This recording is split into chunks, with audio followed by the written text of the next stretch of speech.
Hello and welcome to our first reading lecture in English 104. Um, this this time I'd like to talk about our story, The Open Boat by Stephen Crane. Um, so, this is a story that, we could devote, probably a solid hour or two in a class with all of us adding to the discussion. The story has a complicated structure. It raises many thought-provoking ideas about the nature of people and our relationships with one another, about the nature of human relationships with nature, the really the essence of nature itself. Um, uh, there's a lot going on here, but I'd like to focus on a couple issues in this short guided reading. Um, and really, what I'm hoping to focus on here are things that will help you hopefully read the other stories that we're going to be looking at this term. Um, so before I dive into the really content elements here, first notice something about the form of the story. So the first line of this story is significant. None of them knew the color of the sky. So to come back to that line in just a second, let me build up to that line. You've read other stories that are in the third person point of view. Third person, just to remind you, doesn't use I. The protagonist, or that really the narrator of the story, is not within the story. The narrator is outside of the story, looking down. So within the third person point of view, there are different types. There's omniscient, meaning that the narrator knows everything that happens in the story. And we really only see omniscient points of view in fiction written over really about 150 years ago. We occasionally see it now, but it's not as popular as it used to be. It used to be really the only narration style. These days, what we tend to see is narration that's in the first person point of view. Lots of I. So probably most of the literature you read in high school used an I point of view. Maybe not all of it, but probably most of it. This point of view is different than both of those that I've just articulated. This point of view is a third person point of view, but it's what we call a close third. So, and when I say that, what I mean is that it uses something called the free indirect voice to help tell the story. This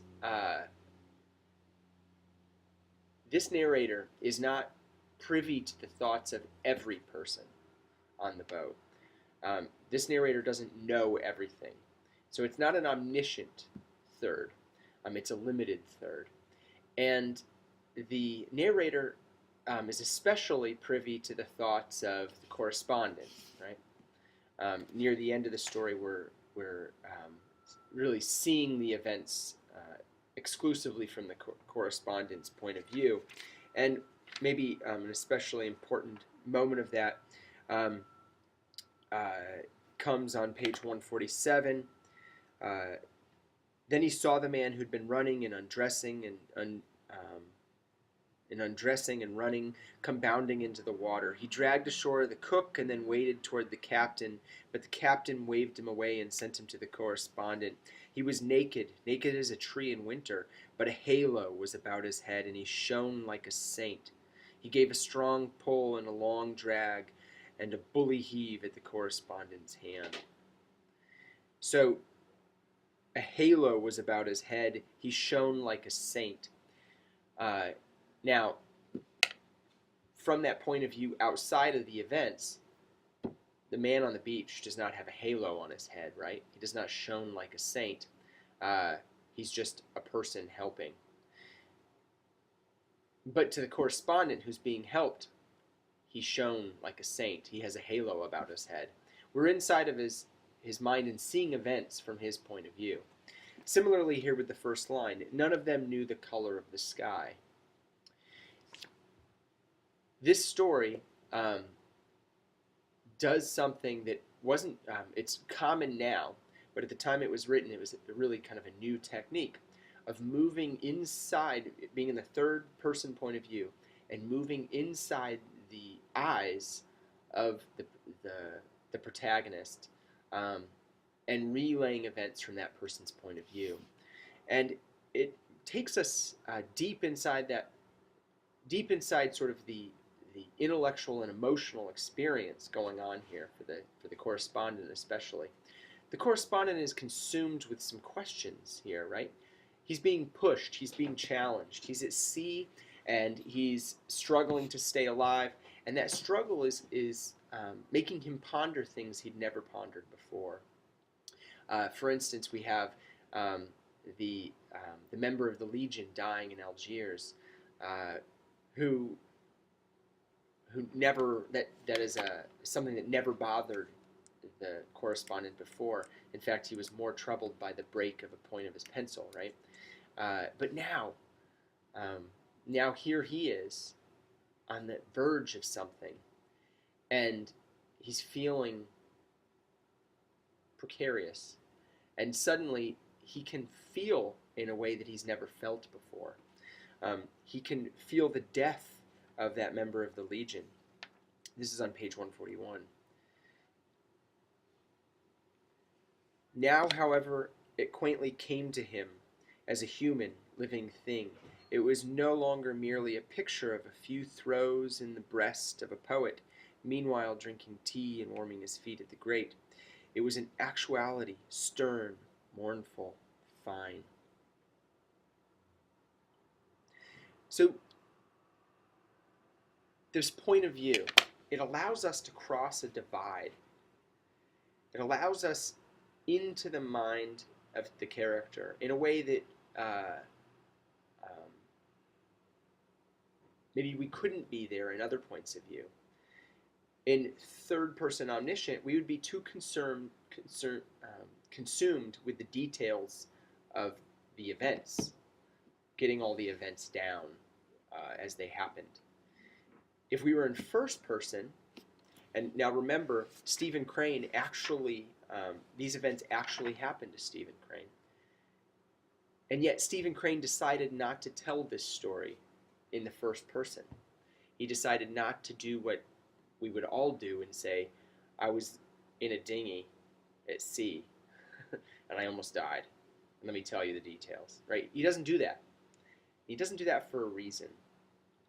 The first person point of view is always putting on airs, isn't it? When we tell a story, we're always telling it to people. And the story we tell will vary between audiences. Isn't that right? If you tell your friends what happened on prom night, you tell a certain story. If you tell parents what happened on prom night, you tell a different story. If you tell people with children about the birth of your children, you tell a certain story. And if you're telling people who don't have kids about the birth of your children, you tell a different story. We change our stories based on our audience. The first person, in a way, it may be limited in ways that the third person close, like we see here, is not. Stephen Crane chooses to use the third person because it allows him to cross a divide. It allows him to show us things that would not be possible to see if he used the first person.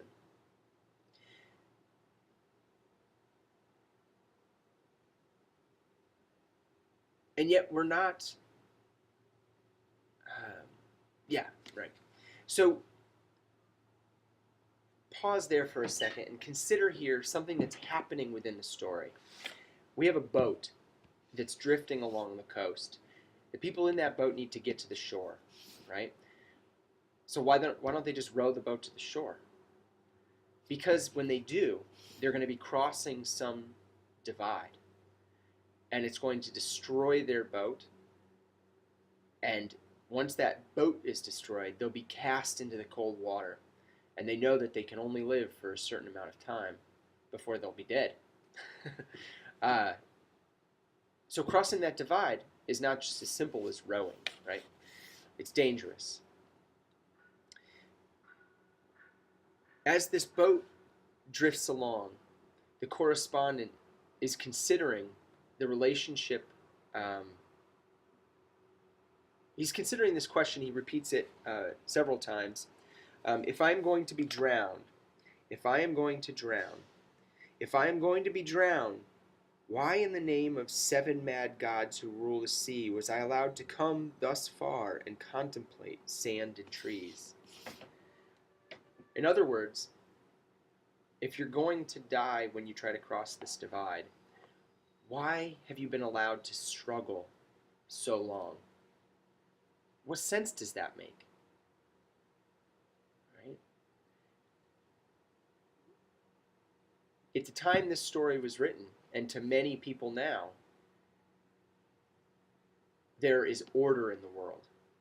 Right? Some people think that order comes from the divine. Other people think it comes from something else that's maybe not divine, not godly, but still somehow ordered. Right? People frequently use the terms fate, destiny. They use incorrectly the term karma, right? And they're really talking about this issue of whether things just happen or whether they are meant to happen in some way. And here this boat's moving along.